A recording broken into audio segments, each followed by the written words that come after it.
P news ప్రేక్షకులకు శ్రీరామనవమి శుభాకాంక్షలు. ముందుగా హెడ్లైన్స్ చూద్దాం.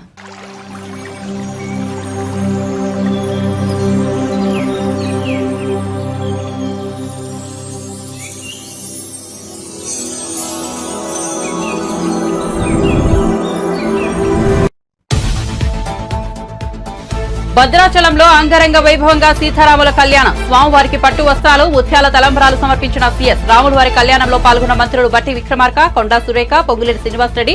ఒంటిమిట్టలో 22న సీతారాముల కళ్యాణం. పెడనలో ప్రజాగలం సభ. హాజరైన చంద్రబాబు, పవన్ కళ్యాణ్. నీ ఎమ్మెల్యేలను ఎందుకు బదిలీ చేశావు జగన్ అంటూ పవన్ ఫైర్. నోరుంది కదా అని ఇష్టం వచ్చినట్టు మాట్లాడొద్దంటూ వ్యాఖ్యలు.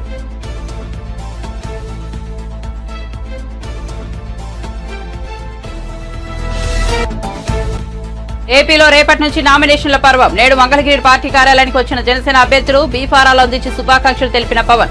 పాల్గొన్న అభ్యర్థికి తప్ప మిగతా అందరికీ బీఫారాలు.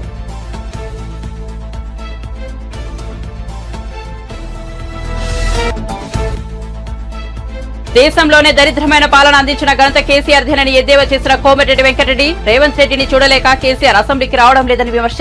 మేం గేట్లు తెలిస్తే బీఆర్ఎస్ లో ఎవరూ మిగలరని వ్యాఖ్య. రేవంత్ రెడ్డి రాజకీయాల్లో స్వతంత్రంగా ఎదిగిన వ్యక్తి అని ప్రశంస. ఇక వార్త వివరాల్లోకి వెళ్తే భద్రాచలంలోని మిథిలా స్టేడియంలో వైభవంగా సీతారాముల కళ్యాణం జరిగింది. ప్రభుత్వం తరపున ప్రభుత్వ ప్రధాన కార్యదర్శి స్వామివారికి పట్టు వస్త్రాలు, ముత్యాల తలంబ్రాలు సమర్పించారు. తెలుగు రాష్ట్రాల నుంచి కళ్యాణం చూసేందుకు భారీ ఎత్తున ప్రజలు తరలివచ్చారు. కళ్యాణ మహోత్సవంలో ఉప ముఖ్యమంత్రి మల్లు బట్టి విక్రమార్క, మంత్రులు కొండా సురేఖ, పొంగిరెడ్డి శ్రీనివాసరెడ్డి తదితరులు పాల్గొన్నారు. మధ్యాహ్నం 12 గంటల 30 నిమిషాల వరకు స్వామివారి కళ్యాణ క్రతువు ఉంటుంది.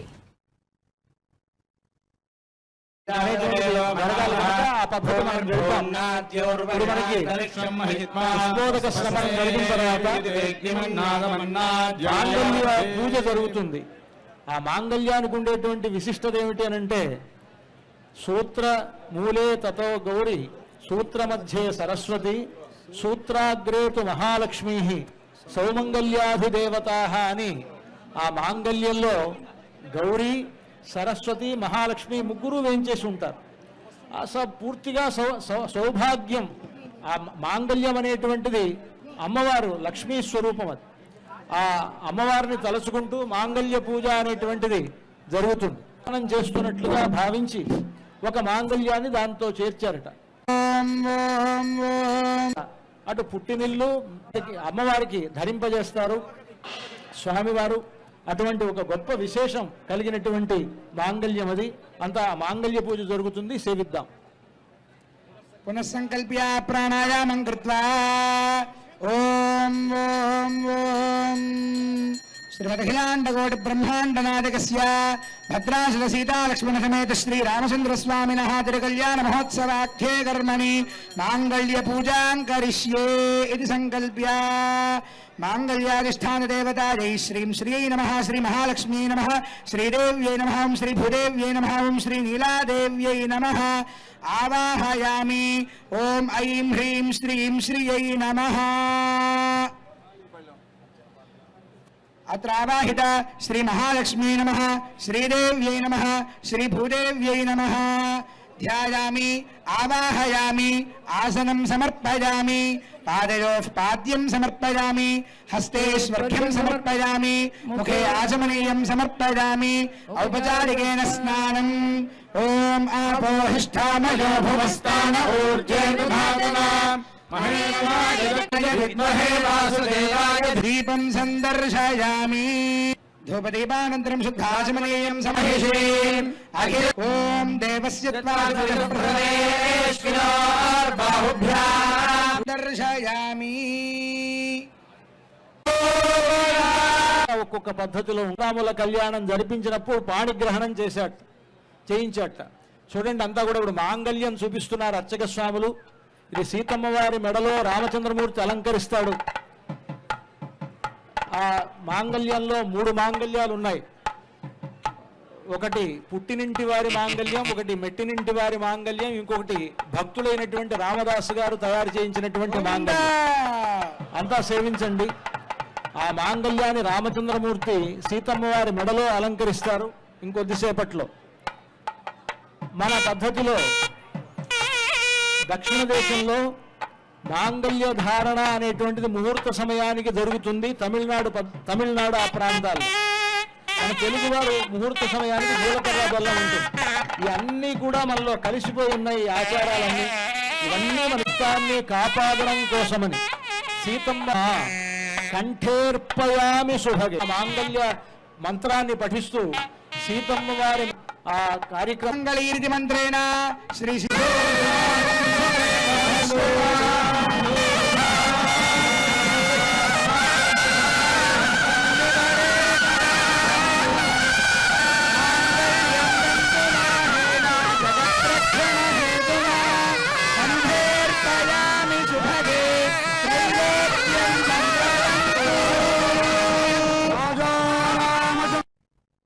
కృష్ణా జిల్లా పెడనలో నిర్వహించిన ప్రజాగలం సభకు టీడీపీ అధినేత చంద్రబాబు జనసేనాని పవన్ కళ్యాణ్ హాజరయ్యారు. ఈ సందర్భంగా పవన్ కళ్యాణ్ ప్రసంగించారు.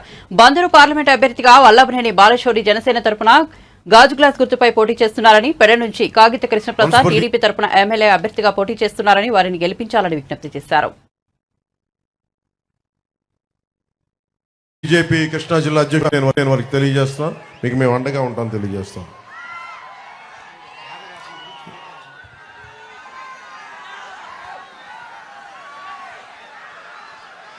జగన్ నేను మాట్లాడుతా భీమవరంలో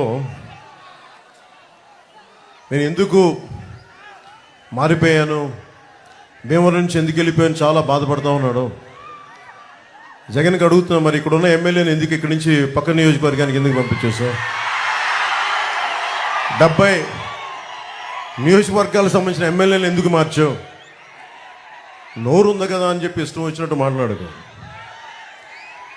జగన్కి ఒకటే చెప్పదలుచుకున్నావు, నువ్వు మాట్లాడితే క్లాస్ వార్ అని మాట్లాడుతూ ఉన్నావు. మీకు తెలుసు కదమ్మా క్లాస్ వార్ అంటే. ఇక్కడ ఉన్న ఆడపడుచులందరికీ, పెద్దలందరికీ, యువకులందరికీ చెప్తా ఉన్నా, క్లాస్ వార్ అంటే ఏంటి? డబ్బున్నోడు పేదవాడిని దోచుకోవటం. ఎవరిని దోచుకున్నారు? జగన్ పేదవాళ్ళని దోచుకున్నారా, మేము పేదలకు అండగా నిలబడ్డామో మీరే ఒకసారి ఆలోచించుకోండి. జగన్ క్లాస్ వార్ అని చెప్పే వ్యక్తి ముఖ్యంగా రాగానే పొట్టగొట్టింది 337 కోట్ల రూపాయలు జాతీయ ఉపాధి హామీ పథకం కింద ఆ నిధుల్ని దారి మళ్లించేశాడు. కేవలం 6.22 కోట్ల మటుకే ఖర్చు పెట్టాడు.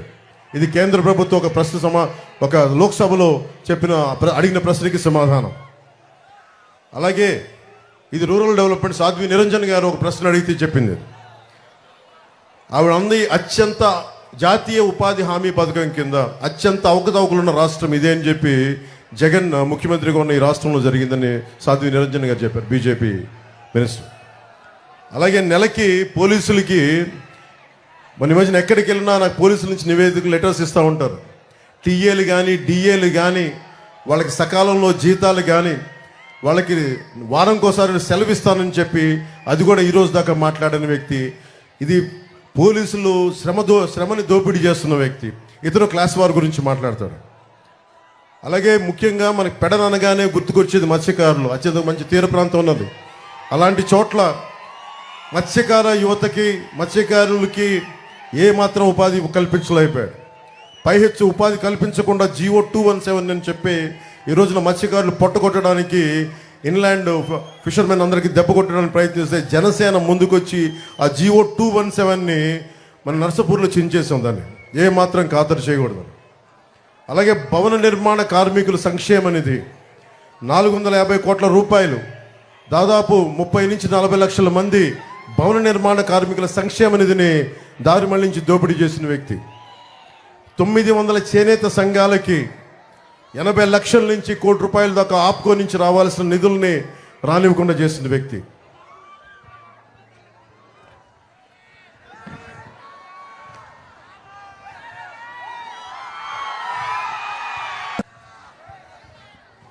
పెట్టాడు జన సైనికుల మీద.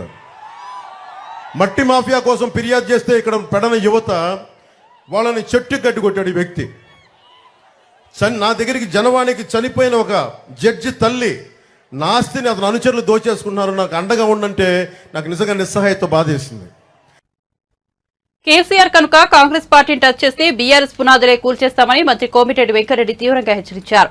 ఎన్టీఆర్ కు వెన్నుపోటు పొడిచిన సమయంలో కేసీఆర్ కూడా అని మీడియాతో మాట్లాడుతూ దేశంలోనే దరిద్రమైన పాలించిన అందించిన ఘనత కేసీఆర్కే దక్కుతుందని ఎద్దేవా చేశారు. ముఖ్యమంత్రి రేవంత్ రెడ్డిని చూడలేకే కేసీఆర్ అసెంబ్లీకి రావడం లేదని విమర్శించారు. కాంగ్రెస్ పార్టీ కనుక గేట్లు తెరిస్తే బీఆర్ఎస్ పార్టీలో మిగలడానికి ఎవరూ ఉండరని వ్యాఖ్యానించారు. మరో 3 నెలల్లో బీఆర్ఎస్ కనుమరుగు కావడం ఖాయమన్నారు. ట్యాపింగ్ చేసి భార్యాభర్తలు ఇంట్లో మాట్లాడుకునేవి కూడా ఇని ప్రణీత్ రావు, ప్రభాకర్ రావు, రాధాకృష్ణారావు, వేణుగోపాలరావు, ప్రభాకర్ రావు అంతా నీ చుట్టాలను పెట్టుకొని దేశంలో ఎక్కడ లేని విధంగా దరిద్రమైన పాలన అందించి ఈరోజు నిన్న నువ్వు మాట్లాడితే నిజంగా ఎంత కోపం వస్తుందంటే ఎన్నికైన ప్రభుత్వాన్ని ఏడాదిలో పతనం అవుతుందా? అయితే నువ్వేం దోపిడితోని మా ఎమ్మెల్యేను కొనాలనుకుంటున్నావా? ఒకటే నీకు వార్నింగ్ ఇస్తున్న కేసీఆర్, నువ్వు టచ్ చేసి చూడు కాంగ్రెస్ పార్టీని. 3 నెలల్లో నీ పార్టీలో మీ ముగ్గురున్నారు, మీ బంధువులు ఎమ్మెల్యేలు తప్ప ఒక్కడు లేకుండా టీఆర్ఎస్ పార్టీ లేకుండా నీ పార్టీ ఆఫీస్ పునాదులతో సహా లేపేస్తాం హైదరాబాద్లో.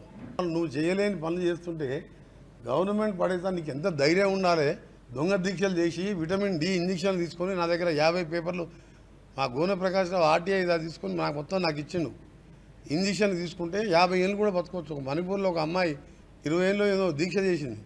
దొంగ దీక్ష చేసి మాట్లాడితే సావు నోట తలకాయ పెట్టినా అని చెప్పి, తెలంగాణ తెచ్చినా అని చెప్పి దొంగ మాటలు మాట్లాడింది. దళితులకు 3 ఎకరాలు ఇస్తా అని, ముఖ్యమంత్రి చేస్తా అని మోసం చేసి ఇవాళ మా గవర్నమెంట్ జోలికి వస్తావు. బిడ్డ నీ సంగతి చెప్తాను. నువ్వైతే మళ్ళాసారి ఆ మాట మాట్లాడితే మేము భూమి ఇచ్చి కట్టిన నీ టీఆర్ఎస్ పార్టీ ఆఫీస్ కూడా పునాదులతో సహా లేపేస్తాను. మళ్ళాసారి మీరు మాట్లాడితే మేము తలుచుకుంటే ఇప్పటికే నీ దగ్గర 30 మంది ఎమ్మెల్యేలు మా దాంట్లోకి వస్తుండే. నువ్వు వస్తానన్నా వద్దంటున్నాం. వాళ్ళు బలవంతంగా కొందరు వస్తున్నారు మేము సపోర్ట్ చేస్తామని, అభివృద్ధి కోసమని. నీలాగా చేయదలుచుకుంటే ఇవాళ 9 మంది కూడా మిగిలిపోతుంది దగ్గర. నీలాంటి పాస్పోర్ట్ దొంగలు దొంగ పాస్పోర్ట్ వేసుకొని వాళ్ళని బొంబాయిలో తీసుకొచ్చి రేవుల దగ్గర వదిలిపెట్టి డబ్బులు దోచుకొని నీలాంటి వాడు ముఖ్యమంత్రి అయినప్పుడు ఆయన కొట్లాడి ఒక రైతు కుటుంబంకి వెళ్ళి వచ్చి ఇలా ఇండిపెండెంట్ జడ్పీటీసీ అయ్యి, ఎమ్మెల్సీ ఇండిపెండెంట్ అయ్యి, ఎమ్మెల్యే MP అయ్యి ముఖ్యమంత్రి అయ్యిండు. నీలాగా చిల్లర దందాలు చేయలే. ఒక ముఖ్యమంత్రి పట్టుకొని లిల్లిపిట్ అని చెప్పి ఇష్టం ఉన్నట్టు మాట్లాడుతున్నావు. ఆయనకు ఒక్క మెదక్ సీటు వస్తుందని అనుకుంటు కానీ అది కూడా వస్తలేదు. ఒక్క సీటు తెచ్చుకో కేసీఆర్, నీకు ఛాలెంజ్ చేస్తున్నాను. ఒక్క సీటు మాకు ఉన్నది పోటీ బీజేపీకి మధ్యలోనే. నువ్వు అనుకుంటున్నావు కేసీఆర్ ఇవాళ నీ పని అయిపోయింది. రేవంత్ రెడ్డి ముఖం చూస్తే అర్థమైపోయింది ఆయన ముఖం చిన్నపోయిందని. ఆయన ముఖం చూసి మాట్లాడే ధైర్యం లేక 2 సార్లు అసెంబ్లీ సెషన్లో ముఖం లేక ఏడ తిట్టుబడవలసి చూస్తుందో నీ బండారం బయటపడుతున్నా. అసెంబ్లీకి రాని ముఖం లేదు నీకు. 12-13 సీట్లు పెట్టుకున్నాం. 15 మిషన్ మా టార్గెట్. 12-13 సీట్లతోని ఇలా పార్లమెంట్లో గెలుస్తున్నాం. ఆ తర్వాత 3 నెలల్లో బీఆర్ఎస్ పార్టీ దుకాణం బంద్ అవుతుంది. వైసీపీ పాలనలో హిందూ భక్తుల మనోభావాలపై గొడ్డలిపోట్లు అనదగ్గా సుమారు 150 ఘటనలు జరిగినా ప్రభుత్వం పట్టించుకోలేదంటూ టీడీపీ అధినేత చంద్రబాబు చేసిన ట్వీట్పై మంత్రి రోజా స్పందించారు. రావణుడి ప్రతిరూపమైన చంద్రబాబు నోటి వెంట ఇలాంటి అబద్దాలు కాకుండా ఇంకేం వస్తాయని విమర్శించారు. పెట్టిన సచివాలయ వాలంటీర్ వ్యవస్థలో మీకెవరమ్మా మంచి చేస్తున్నారంటే వాళ్ళ పిల్లల పేర్లు కూడా చెప్పట్లా, వాలంటీర్ల పేర్లు చెప్తున్నారు. అంటే జగనన్న వాలంటీర్ వ్యవస్థ ద్వారా ఎలా ప్రజల్లోకి వెళ్లారనేది మనం చూస్తున్నాం. సో వాలంటీర్ వ్యవస్థ వల్ల ఈరోజు ప్రజలందరూ కూడా జగన్ గారు అనుకున్న విధంగా వాళ్ళు ఎలిజిబిలిటీ ఉన్న వాళ్ళు మిస్ కాకుండా ఏ పార్టీ వాళ్ళైనా వాళ్ళ ఇంటికి అన్ని అందించగలుగుతున్నారు. కాబట్టి వాళ్ళు డైరెక్ట్ గా జగనన్న ఓటేస్తారన్న భయం పట్టుకునే ఈరోజు వాలంటీర్స్ మీద విషం కక్కుతున్నారు. సో ఈ రోజు వాలంటీర్స్ ని వీళ్ళు రెస్ట్రిక్ట్ చేయాలని చెప్పి పెన్షన్లు ఇవ్వనీయకుండా ఇబ్బంది పెట్టారు. అసలు నువ్వేంద్ర మేమే రిజైన్ చేసి మేమే ప్రజల్లోకి వస్తాము అని చెప్పి వాళ్లే వచ్చి స్వచ్ఛందంగా ప్రజల్లో తిరుగుతున్నారు. ఈ రోజు ఎంత వ్యతిరేకత తెలుగుదేశం పార్టీకి వచ్చిందో మీరు చూశారు. ఈ రోజు ఇండ్లల్లో వెళ్లి పెద్దోళ్ళకి ఇస్తుంటే మండు టెండర్లో ఈ రోజు వచ్చి సచివాలయాల దగ్గర బారులు తీరి వాళ్ళు పెన్షన్ తీసుకునే విధంగా చేసిన తెలుగుదేశం పార్టీకి పుట్టకథలు లేకుండా చేయడానికి ఓటర్లు రెడీగా ఉన్నారు పెన్షన్దారులు. ఈరోజు ఒక నీచమైన సంస్కృతి చంద్రబాబు నాయుడుది. ఏ విధంగా ఎన్టీఆర్ మీద చెప్పులేయించారు, ఈరోజు జగనన్న మీద రాళ్లేయించారు. ఎంత స్ట్రాంగ్ గా కొట్టారో మనం చూస్తున్నాం. ఆయనకు తగిలి పక్కనున్న ఎమ్మెల్యే క్యాండిడేట్ వెల్లంపల్లికి తగిలి అంత డ్యామేజ్ అయిందంటే అది ఎంత ఫోర్స్ లో వచ్చి ఉంటుంది, ఎన్నిసార్లు కరెంటు కట్ అయింది. సో దీన్ని బట్టి ప్రజలు అర్థం చేసుకుని ఉంటారు ఇది తెలుగుదేశం పార్టీ చంద్రబాబు నాయుడు స్కెచ్ లేదా లోకేష్ గారి స్కెచ్ అయి ఉంటుందని. ఇప్పుడు దాన్ని డ్యామేజ్ ని సర్దుకునే దానికి రాష్ట్రం అంతా కూడా చంద్రబాబు నాయుడు నీచ రాజకీయాలను గుర్తిస్తున్నారని తెలుసుకొని ఈ రోజు డ్రామా ఆడటం స్టార్ట్ చేశారు. కానీ ఎవరు కూడా సింపతి చూపించట్లేదు చంద్రబాబు నాయుడుకి. ఎందుకంటే అతను ఏం చేశాడు, ఎందుకు జరిగింది అనేది అందరికీ తెలుసు. సో జగన్మోహన్ రెడ్డి గారు ఎప్పుడూ నీచమైన రాజకీయాలు చెయ్యడు, ఎప్పుడు కూడా ఫేర్ పాలిటిక్స్ చేశాడు, అభివృద్ధి పాలిటిక్స్ చేశాడు. ప్రజలకి మంచి చేసి వారి అభిమానం పొంది వారి ఆశీస్సులతోనే ముఖ్యమంత్రి అవ్వాలనుకున్నాడు. పొత్తులు పెట్టుకోనో, రాళ్లేసో, చెప్పులేసో, లేదా ఎవరో ఒకరిని వెన్నుపోటు పొడిచో అవ్వాలన్న ఆలోచన జగనన్నకి ఎప్పుడూ లేదు. అందుకే జగనన్న పోరాడాడు, ప్రజల్లో ఉన్నాడు, పాదయాత్రలో కష్టాలు విన్నాడు, చూశాడు, వాటికి పరిష్కారం చెప్పారు. ఆ భరోసాతో ముఖ్యమంత్రి అయిన మొదటి రోజు నుంచి ఆయన సంతకం సంక్షేమ సంతకం అభివృద్ధి వైపుకే నడిచింది. సో జగనన్నని చంద్రబాబు నాయుడు కాదు కదా ఎవ్వరూ ఏం చేయలేరు. ప్రజలందరూ కూడా జగనన్న వెనుకున్నారు, జగనన్నకి అండగా ఉన్నారు. సీఎం జగన్ పై రాయితో దాడి వ్యవహారంలో వడ్డెర సామాజిక వర్గానికి చెందిన మైనర్లను బలిపశులను చేస్తున్నారంటూ టీడీపీ నేతలు మండిపడుతున్నారు. తెలుగుదేశం పార్టీ జాతీయ అధికార ప్రతినిధి కొమ్మారెడ్డి పట్టాభిరామ్ దీనిపై మీడియా సమావేశం నిర్వహించారు. నాడు 2019లో కోడికత్తి డ్రామాకు ఒక దళితుడిని బలి చేశారని, ఇప్పుడు ఒక బీసీని బలి చేస్తున్నారని ఆగ్రహం వ్యక్తం చేశారు. ఏదో ఒక విధంగా ఈరోజు బలమైనటువంటి ప్రతిపక్ష పాత్ర పోషిస్తున్నటువంటి తెలుగుదేశం పార్టీ, ఆ పార్టీకి చెందినటువంటి ముఖ్య నాయకులు ఎవరైతే గత 5 సంవత్సరాల కాలంగా జగన్మోహన్ రెడ్డి ప్రభుత్వంలో జరుగుతున్నటువంటి అవినీతి అక్రమాలను కానివ్వండి, వాళ్ళు చేస్తున్నటువంటి అరాచకాలను కానివ్వండి, బలంగా ఎవరైతే ప్రశ్నిస్తున్నారో అటువంటి వ్యక్తుల్ని ఇరికించేటటువంటి కుట్ర కూడా జరుగుతోంది. ఒకటి ప్రజల వద్ద నుంచి సానుభూతి పొందే కుట్ర, రెండోది బలమైనటువంటి వాయిస్ని ప్రజల పక్షాన వినిపిస్తున్నటువంటి నాయకుల్ని ఇరికించేటటువంటి కుట్ర. 2 రకాలుగా కూడా తాడేపల్లి ప్యాలెస్ కేంద్రంగా ఈ కుట్రకి తెరలేపారు జగన్మోహన్ రెడ్డి, అతని దొంగల ముఠ. విజయవాడలో ఆ రోజున ముఖ్యమంత్రి గారి బస్సు యాత్ర సందర్భంగా ఏం జరిగిందో ప్రపంచం మొత్తం చూశారు. ఏనాడు ముఖ్యమంత్రి యాత్రలలో కరెంటు పోనిది ఆ రోజున కరెంటు పోయింది. ఒక రకంగా చెప్పాలంటే కరెంటు తీసేశారు.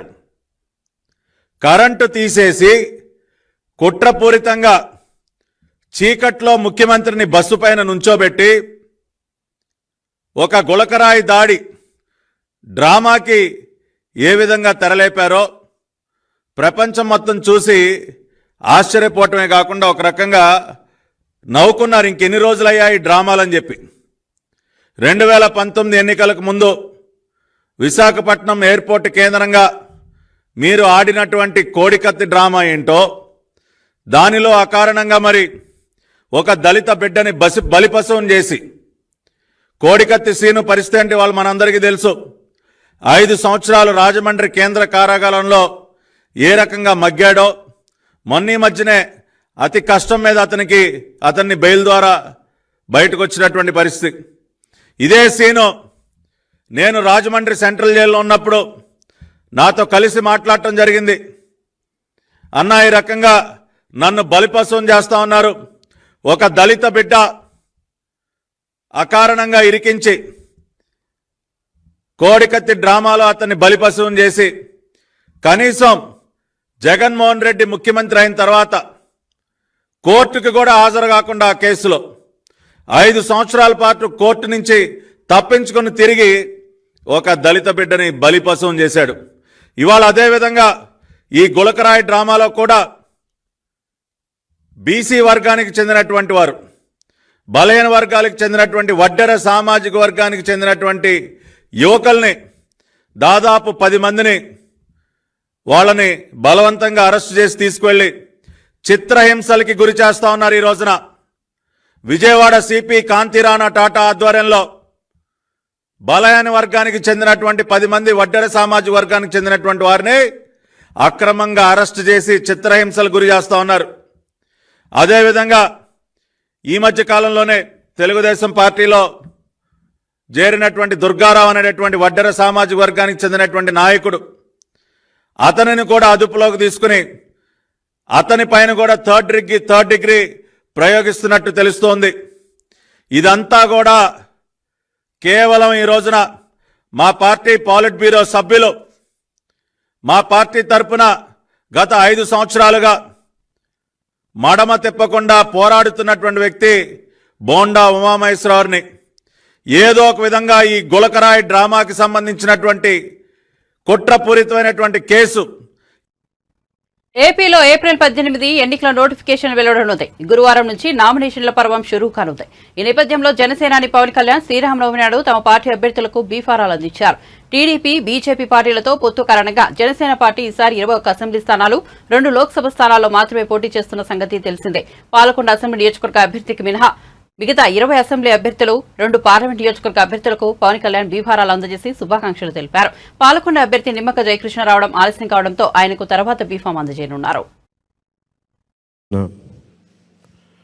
మీడియా సోదరులు, కీలకంగా ఆంధ్రప్రదేశ్ ఎలక్షన్స్ని చూస్తున్న మీడియా హౌస్ ఇచ్చిన హృదయపూర్వక నమస్కారాలు. ఈ రోజున ఒక పాలకొండ మినహా దాదాపు 20 మంది ఎమ్మెల్యేలుగా, 2 పార్లమెంట్ సభ్యుల్ని ఈరోజు అందరికీ బీఫామ్స్ ఇవ్వడం జరిగింది. పాలకొండ అభ్యర్థి కూడా దారిలో ఉన్నారని తెలుస్తూ ఉంది. వరుస వారికి కూడా అందజేస్తాం. ఎన్నికలు చాలా కీలకమైనవి. ఈ ఎన్డీఏ అలయన్స్ కూడా 2019 మేము రిజల్ట్స్ తర్వాత నుంచి చాలా కీలకంగా పనిచేసి ఒత్తిళ్లను ఎదుర్కొని రాష్ట్రం సుభిక్షంగా ఉండాలి, ఓటు చీలకుండా ఉండాలి, ఈ అవినీతి పాలన, ఈ దుష్ట పాలన అంతమొందించాలి అని ఒక దృఢమైన సంకల్పంతో ఈ రోజున ఎన్డీఏ అలయన్స్ని ఫామ్ చేశాం. మా బాధ్యత ముందు నుంచి మేము చెప్తా ఉన్నది పొలిటికల్ అకౌంటబిలిటీ. ప్రజలకి మేము జవాబుదారీతనం వహిస్తాం. దాంట్లో భాగంగానే మా ఎమ్మెల్యే అభ్యర్థులందరికీ, మా ఎంపీ అభ్యర్థులందరికీ మేము రాష్ట్ర ప్రజలకి ఈ ప్రతిజ్ఞ చేస్తున్నాం. 3 కాలాల ప్రకృతి ఆశీస్సులతో, తరగని సహజ వనరులతో, సుదీర్ఘ సాగర తీరంతో సకల సంపదలకు నెలవైనది ఆంధ్రప్రదేశ్.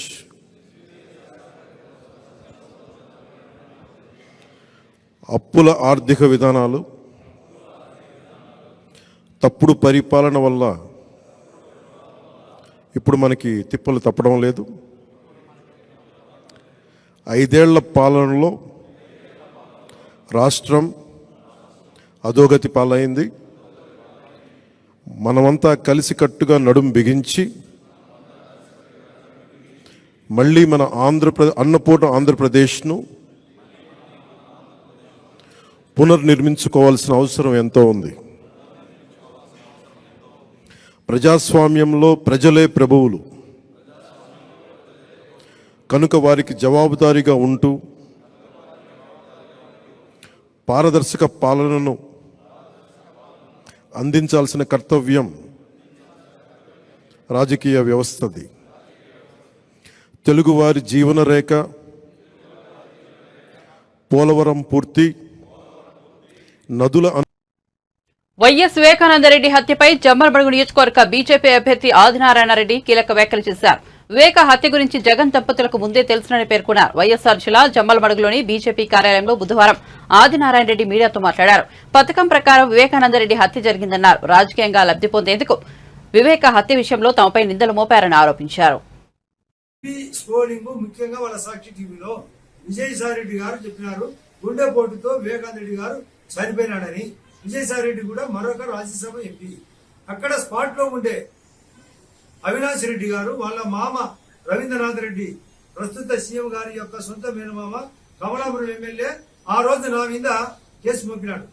నేను బీటెక్ రవి, ఇప్పుడు ఆ పార్టీలో చేరిన సతీష్ రెడ్డి అందరం కలిసి చంపినామంటారు ఆ రోజు. ఆయన ఇప్పుడేమంటాడు, అది హత్య చేసేది గంగిరెడ్డి అంటే ఆదినారాయణ రెడ్డి కాదు, సోద్యం చూసినాడంట. నువ్వు అవినాష్ రెడ్డి ఆ విధంగా చేస్తున్నాడని మీ మామ ఎమ్మెల్యే, వైఎస్ఆర్ ప్రస్తుత ఎమ్మెల్యే, ఆయన కూడా క్యాండిడేట్, ఆయన ఓపెన్ గా చెప్తున్నాడు, మా అవినాష్ రెడ్డికి పూర్తి తెలియదు, అది హత్య చేసినది గంగిరెడ్డి అంట, కడిగినది గంగిరెడ్డి అంట అని. అట్టే కాకుండా శంకరయ్య సిఐ ఆయన ఓపెన్ గా స్టేట్మెంట్ ఇచ్చినాడు.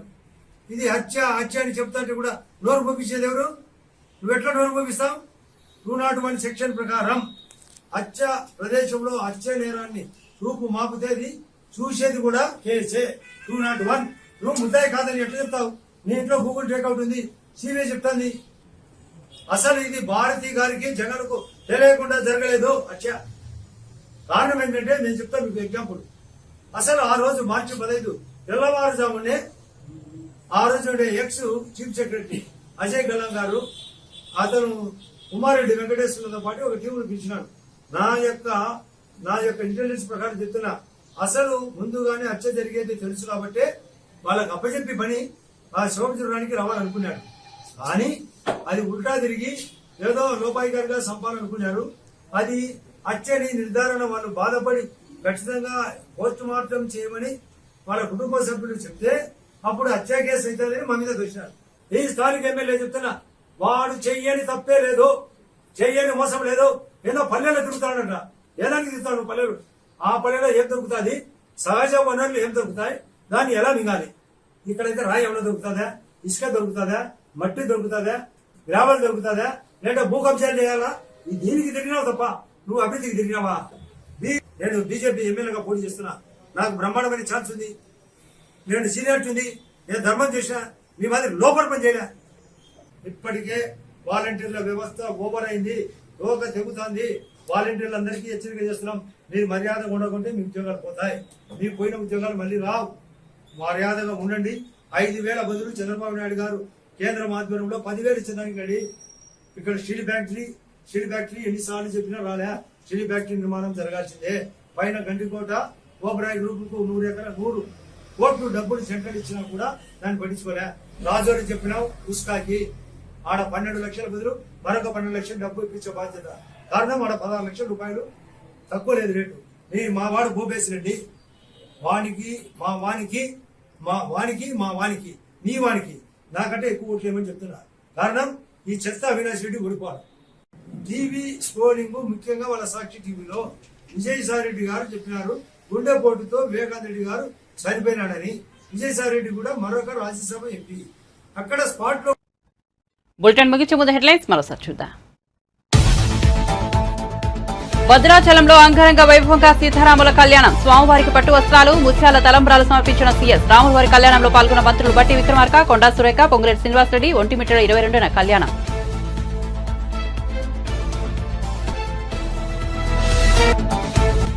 పెడనలో ప్రజాకాలం సభ. హాజరైన చంద్రబాబు, పవన్ కళ్యాణ్, నీ ఎమ్మెల్యేను ఎందుకు బదిలీ చేశావు జగన్ అంటూ పవన్ ఫైర్. నోరుంది కదా అని ఇష్టం వచ్చినట్లు మాట్లాడొద్దంటూ వ్యాఖ్యలు.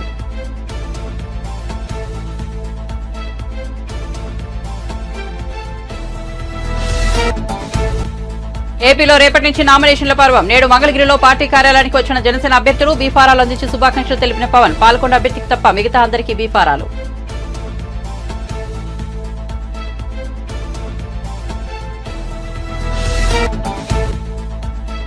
దేశంలోనే దరిద్రమైన పాలన అందించిన ఘనత కేసీఆర్ దేనని ఎద్దేవా చేసిన కోమటిరెడ్డి వెంకటరెడ్డి. రేవంత్ రెడ్డిని చూడలేక కేసీఆర్ అసెంబ్లీకి రావడం లేదని విమర్శ. మేము గేట్లు తెరిస్తే బీఆర్ఎస్ లో ఎవరూ మిగిలరని వ్యాఖ్య. మరిన్ని అప్డేట్స్ కోసం చూస్తూనే ఉండండి పీ న్యూస్.